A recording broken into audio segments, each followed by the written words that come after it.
우리가 예수님의 제자로 사는 삶은요, 가장 가치 있고 가장 존귀한 삶이라고 말할 수 있습니다.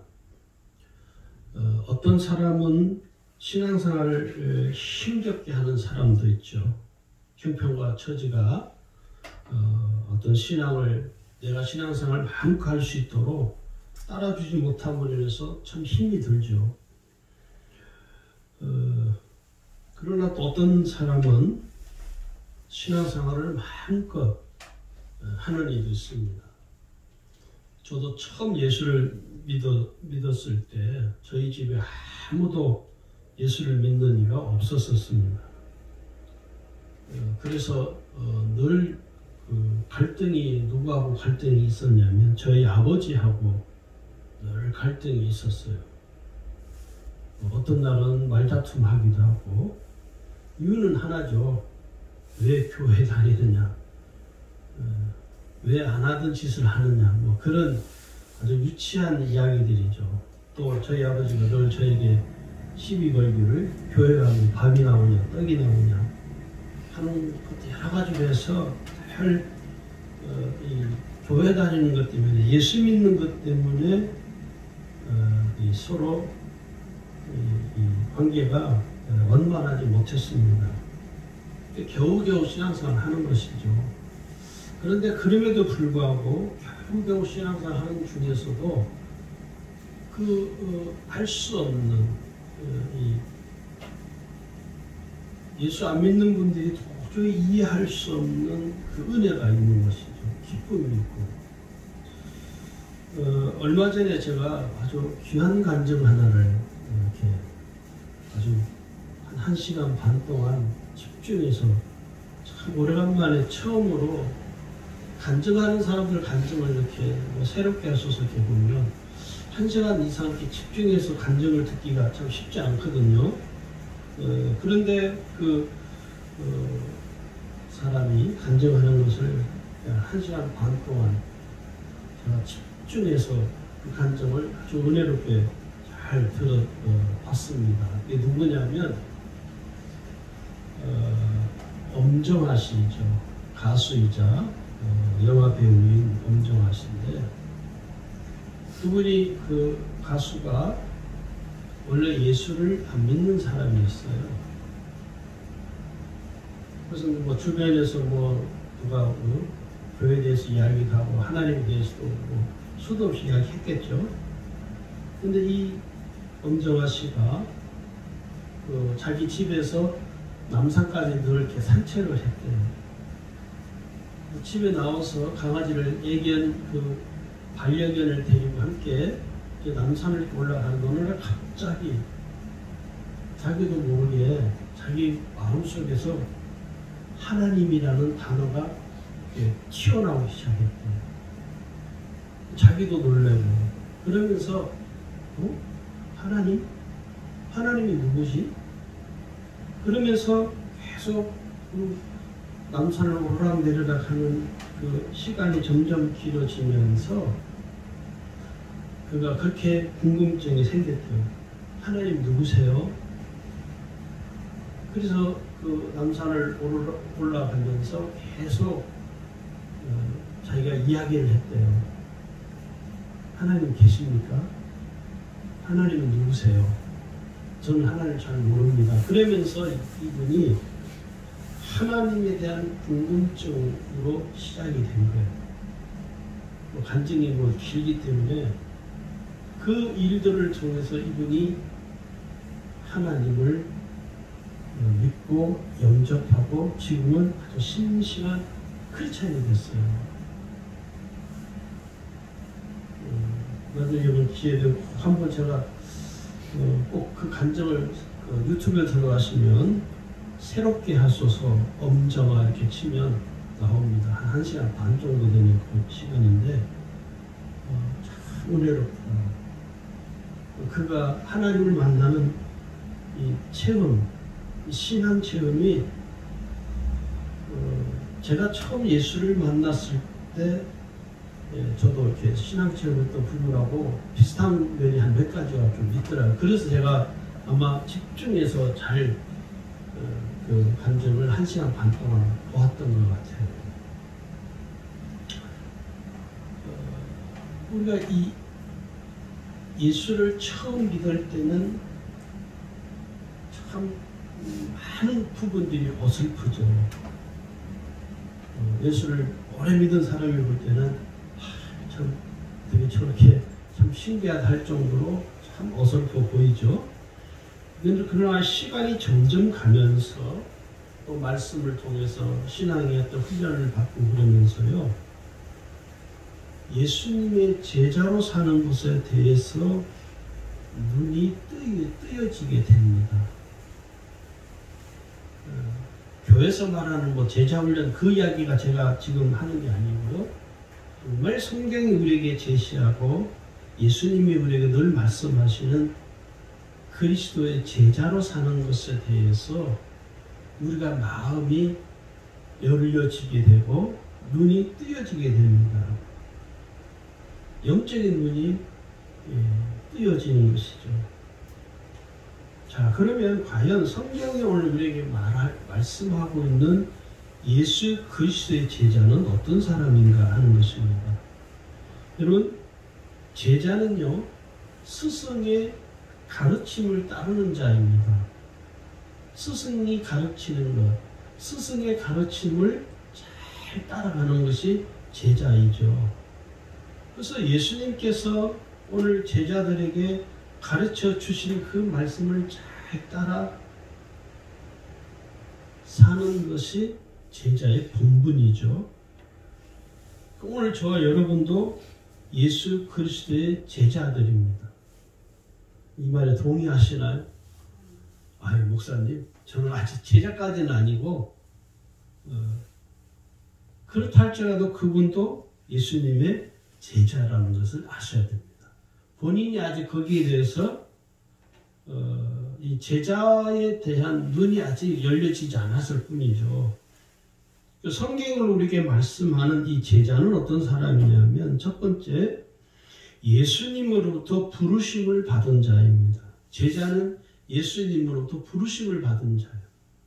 예수님께서 12제자들을 다 개별적으로 만나시고 부르셨거든요.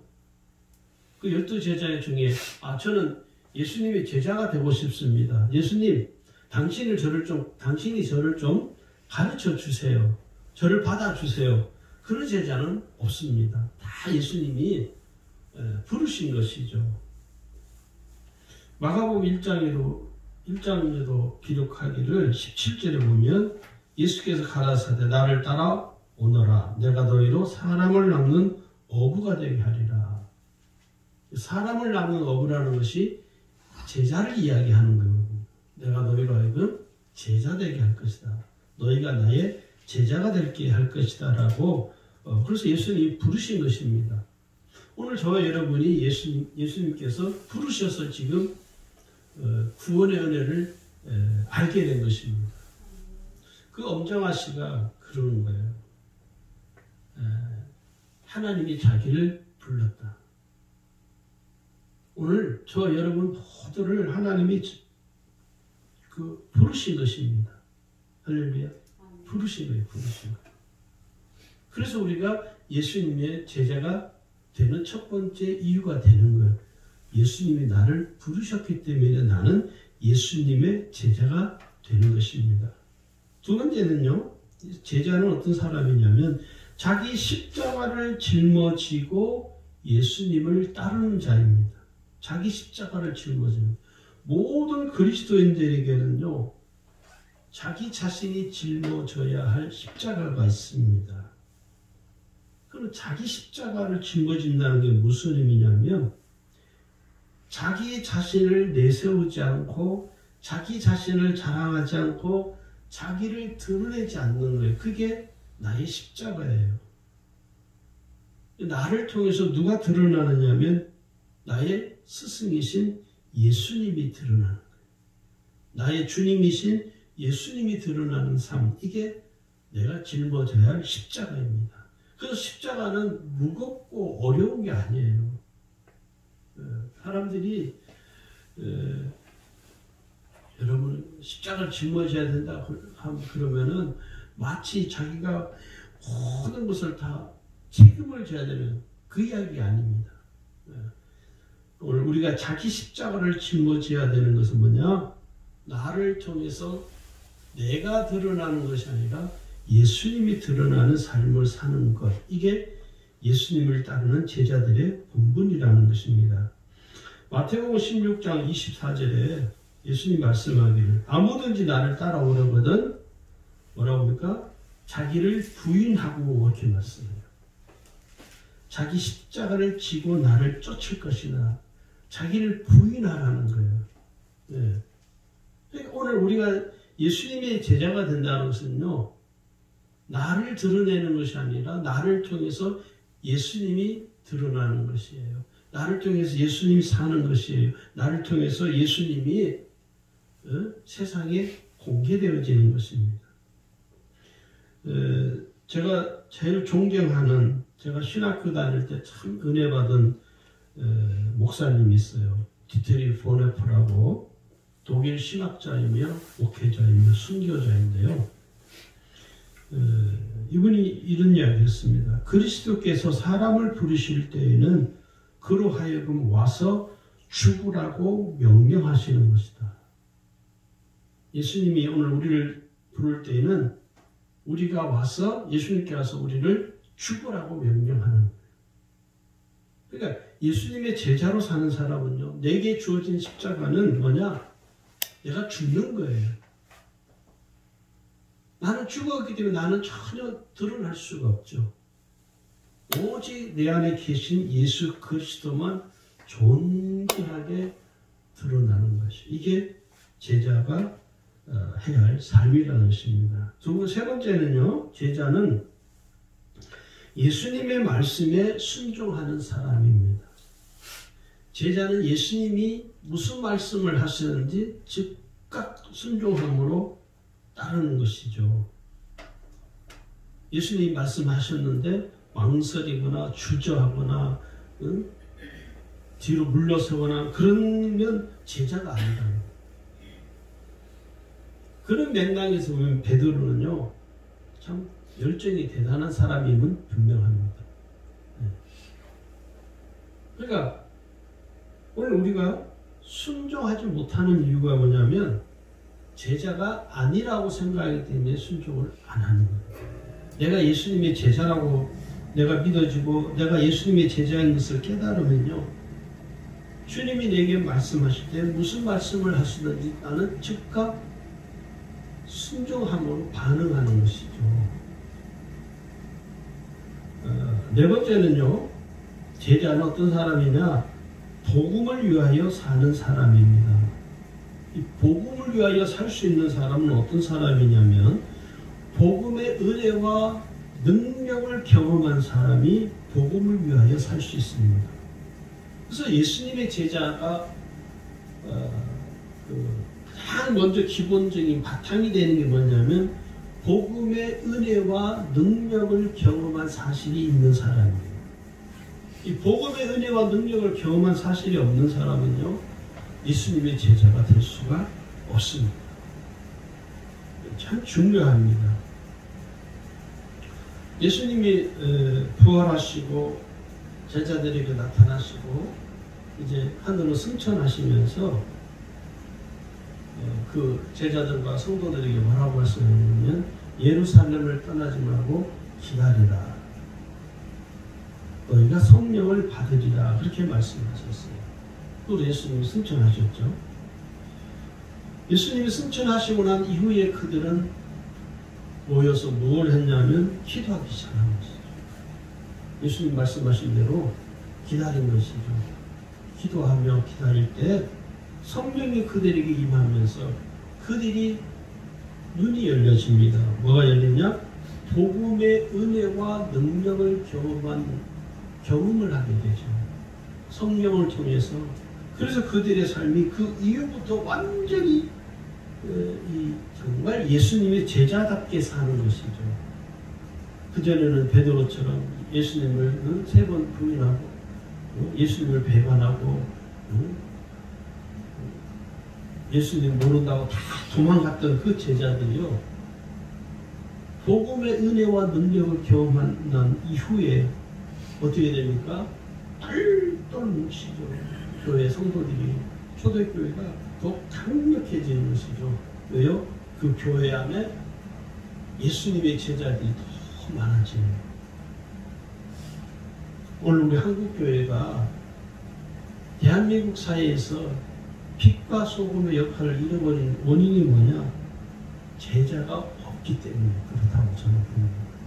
진정한 예수님의 제자가 된 성도들이 없기 때문에 오늘 한국교회가 세상 사람들에게 침파를 받는 것 중에 하나예요.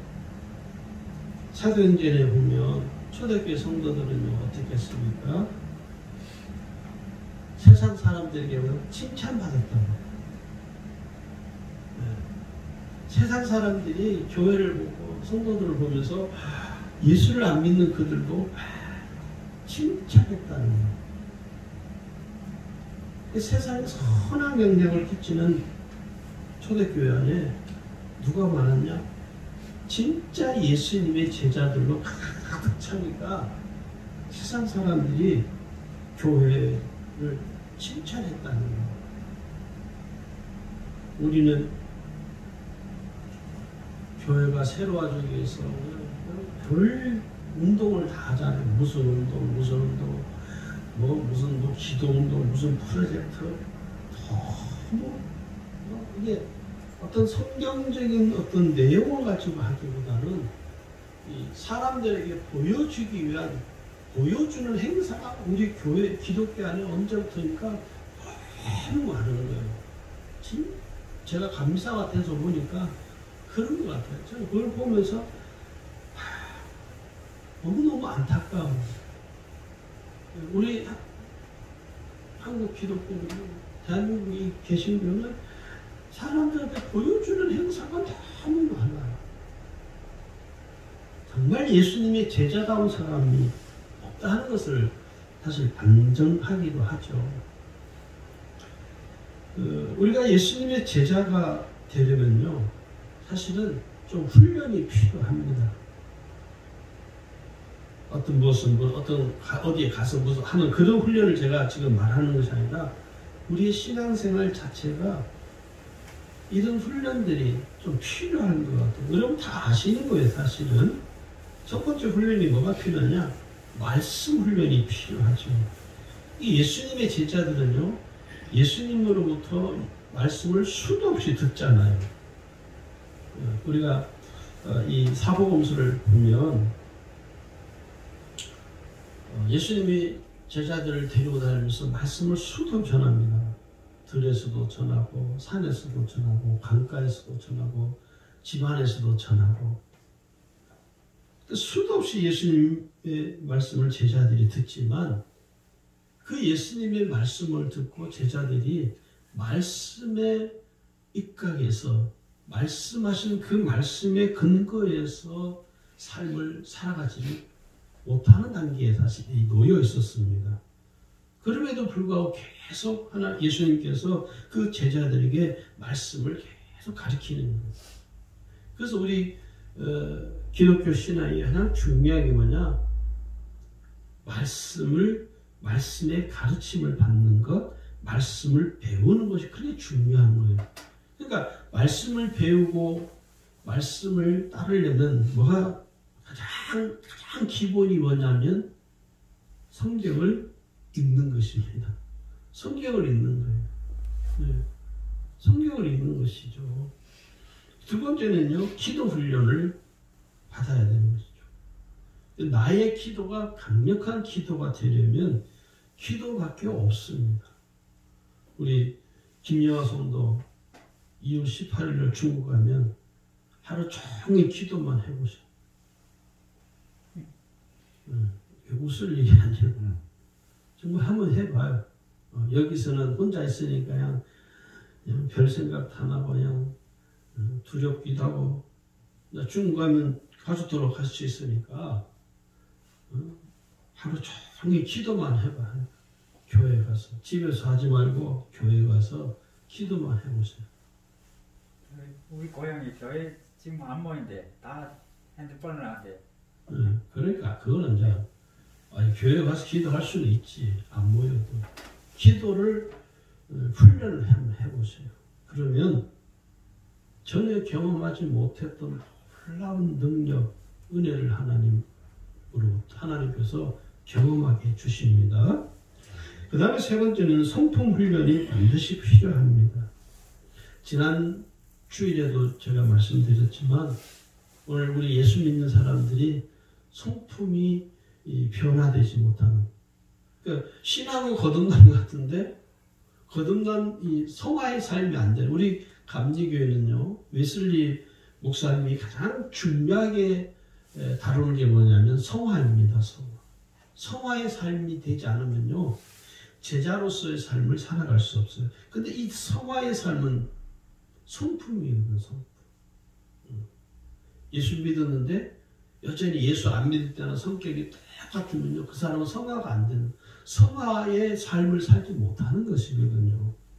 그래서 우리가 온전한 성품이 되어야 온전한 신앙, 우리가 흔히 말하는 야, 저 사람 진짜 신앙이 좋다, 어떻게 저렇게 신앙이 좋을 수 있을까라고 말할 수 있는 그런 신앙이 되는 것이죠. 그 다음에 성령의 인도하심을 받는 영적 훈련이 필요합니다. 내가 늘 성령 인도를 받는 것이죠. 성령 인도를. 왜요? 그 성령이 나를 세밀하게 가르쳐 주십니다. 요한복음 14장 26절에도요. 보혜사곧 아버지께서 내 이름으로 보내실 성령, 그가 너희에게 모든 것을 가르치고 내가 너희에게 말한 모든 것을 생각나게 하리라.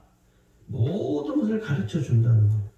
아주 세밀하게, 디테일하게, 너무 상세하게 성령이 우리를 가르쳐 준다는 거예요. 이게 성령의 인도함을 받는 훈련이 필요하다는 것이죠. 그 다음에 다섯 번째는 섬김의 훈련을 받아야 합니다. 섬기는 거예요, 섬기. 이 섬기는 건요, 사실 쉽지 않습니다. 이 섬기는 거 제가 뭐 조금 비우는데, 뭐, 그와 같은 내용은 아니지만, 예를 들어서 여러분, 어떤 사람들이 이렇게 기부를 하고, 어떤 기관에다가 기부를 하고, 그 하잖아요. 연예인들 막 기부하는 사람들 많잖아요. 그걸 보면서 어떤 사람들이 그런 거예요. 아, 연예인이니까 이미지를 위해서 기부하는 거지. 응? 그래서 제가 그랬어요. 여봐요. 그게 돈이 있다고 해서 기부하는 게 아니라, 돈이 많다고 해서 기부하는 것이 아니라 그 마음이 있어야 할 수 있는 거라고. 또 연예인들 기부하는 것을 아주 못마땅히 여기는 사람도 있어요. 참 그런 사람도 참 웃겨요. 그죠? 자기는 기부 못하면서 남이 기부하는 것을 참 좋은 일을 한다, 선한 일을 한다, 이렇게 봐야 되는데, 남이 기부하는 것을 그렇게 못마땅히 여기는 사람이 있어요. 저는 그거는 무슨 심보인지 제가 이해가 안 돼요. 그러니까 이게 기부하고 하는 것이요, 돈이 많기 때문에 할 수 있는 문제가 아니라 그 사람의 마음속에 선한 일을 베풀고자 하는 선한 마음이 없으면 돈이 많아도 할 수가 없습니다. 신앙도 저는 동일한 원리라고 봐요. 신앙이 성숙한 사람은요, 신앙이 성숙해지면 어떤 일이 일어나냐면 자꾸 다른 사람을 섬기고 싶어요. 그 트리스디아스라고, 지금은 코로나 때문에 트리스디아스도 할 수가 없는데, 일명 줄여서 TD라고 해요. TD. 트리스디아스 공동체 훈련을 영성 한 3박 4일인가 그거 하는데, 거기에 이렇게 가면, 거기에 이제 가면 그 봉사하는 봉사자들이 계셔요. 성도들이. 다 성도들입니다. 저도 봉사자로 가서 한번 봉사도 하고 있는데, 목사님도 가서 봉사하고, 장로님도 가서 봉사하고, 권사님도 계시고, 그 중에 집사님도 계시고, 청년들도 있고 그래요. 3박 4일 이렇게 지내면서 그분들의 섬김을 이렇게 받아요. 그러면서 거기에 참석한 대부분 사람들이 은혜를 받아요. 저도 거기 가서 정말 말할 수 없는 은혜를 받기도 받고 왔거든요. 저는 그 튜스디아스 이렇게 기회가 되면 우리 교우들도 한 사람씩 이렇게 참석해서 하나님이 이렇게도 내게 은혜를 주시는구나. 그 일반 수련회하고 다른 거거든요. 교회 일반 수련회하고는 많이 달라요. 어쨌든 간에 그 봉사하는 사람들을 통해서 은혜를 흡족하게 받고 옵니다. 그게 이제 섬김이죠, 섬김. 섬기는 거죠. 사람들이 거기에 참석하신 분들이 편안하게 은혜를 받을 수 있도록 온전히 섬겨줘요. 그래서 그 섬김을 통해서 거기서 믿음의 눈이 열리는 사람도 있고요. 그 다음에 신앙을 회복하는 성도들도 아주 많습니다. 그리고 저처럼 목회를 하면서 마음이 지친 목사들이 거기에 가서 힘을 얻으면서 그 목회에서 받았던 스트레스, 탈진 이런 것들이 번아웃 되었던 마음들이 다시 소생이 돼 회복이 되어져서 집으로 돌아와요. 그래서 이렇게 한 3박 4일 지내면서 지나고 이제 생각하고 묵상을 해보면 그 봉사자들의 그 헌신하고 섬기는 그 모습을 보면서 나도 기회가 되면 봉사자가 되어서 꼭 한 번쯤 가서 내가 봉사해야지 이런 마음이 생겨요. 섬기는 것이죠. 오늘 교회 안에도 예수님의 제자가 되면요 섬기는 사람이 됩니다. 섬김을 받는 위치에서 이제 내가 섬기는 위치로 바뀌게 됩니다. 그게 참 귀한 것이죠. 마지막으로 우리가 예수님의 제자로서 어떻게 살아갈 수 있나 간략하게만 말씀을 드릴게요. 첫 번째는 주님께 내가 즉각적으로 순종하는 삶을 살아감으로 예수님의 제자로서 살 수 있는 것입니다. 주님이 내게 말씀하면 즉각적으로 하려고 하는 이 마음의 태도. 두 번째는 복음 헌신자로서의 삶을 살아가는 것입니다. 복음을 위한 헌신되어진 사람. 성도들이 제일 부담스러워하는 것이 여러분 헌신하십시오. 그걸 제일 부담스러워하죠. 근데 헌신은요 나의 신명이 소생케 되는 능력이 있기도 합니다. 내가 주를 위하여, 내가 복음을 위하여, 내가 하나님의 영광을 위한 나를 희생하면 헌신은 뭐냐면 나를 희생하는 거예요. 내가 주를 위해서 나를 희생하면 주님이 갚아주십니다. 주님이 그냥 우리에게 너 희생해라, 너 희생해 그렇게 말하지 않거든요. 내가 주를 위해 살면 주님이 내 모든 삶을 책임져 주십니다. 할렐루야. 그 다음에 세 번째는요 서로 사랑하는 것입니다. 서로 사랑하는 것 여러분 사실 쉽지 않습니다. 요한복음 13장 34절 35절 예수님 말씀하셨죠. 새 계명을 너에게 주노니 그렇게 말씀하죠. 그래서 그 새 계명이 뭐냐면 서로 사랑하라는 거예요. 왜요? 너희가 서로 사랑하면 이로써 모든 사람이 너희가 내 제자인 줄 알리라. 이렇게 말씀해요. 그러니까 우리가 서로 사랑하게 되면 사랑하는 모습을 보이고 우리가 서로 간에 서로 사랑하면요 세상 사람들이 우리를 보고 저 사람들 예수 믿는 사람들이네 안다는 거예요. 응? 서로 안다는 것이죠. 그리고 교회를 위하여 헌신하는 삶을 사는 것이고 마지막으로 영적 지도자에게 순종하는 것입니다. 또 영적 지도자는요 권위의식을 가지고 성도들을 돌보면 안 돼요. 저도 늘 저 자신을 돌아보는 게 뭐냐면 내가 최소한 권위주의를 내세우는 목사가 되지는 말자. 이게 제가 늘 마음에 품고 있는 거거든요. 그러니까 오늘 성도들이 목회자를 이렇게 섬기하는 것도요. 그 목회자가 가지고 있는 이 권위의식 때문에 섬기는 게 아니거든요. 하나님께서 기름 부음을 받은, 하나님으로부터 기름 부음을 받은 주의 종이기 때문에 우리가 섬기는 거죠. 저도 평신도 때 목사님께 이렇게 목사님 같이 이렇게 하고 또 하라고 하면 항상 순종하는 마음으로 그냥 즉각적으로 목사님이 하라고 하기도 전에 전 제가 알아서 그냥 하는 거예요. 저는 그렇게 했던 것 같아요, 진짜. 그러니까 우리 목사님이 아주 기쁘게 생각하시고, 그분이 이제 지금 은퇴를 하셨지만, 그분이 이렇게 누굴 칭찬하는 걸 잘 안 하시는 분인데, 여러분, 왜냐하면 오늘 성경에 뭐라고 히브리 13장 17절에 이렇게 말씀해요. 너희를 인도하는 자들에게 순종하고 복종하라. 저희는 너희 영을 위하여 경성하기를 자기가 회개할 자인 것 같이 하느니라. 이게 참 맞는 것 같아요. 그래서 우리가 또 성도들은 영적 지도자에게 잘 순종하고 또 영적 지도자인 목사는 또 성도들을 잘 돌보고 사랑으로 돌보고 이게 서로 이게 돼야 되거든요.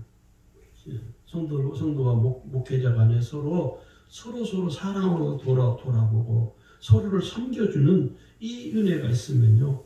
그 제자들이 그렇게 사는 것이죠. 오늘 우리 교회가, 우리 주님의 교회가 우리 성도들과 또 우리 교회 안에 예수님의 제자들로 가득 채워지기를 축복합니다.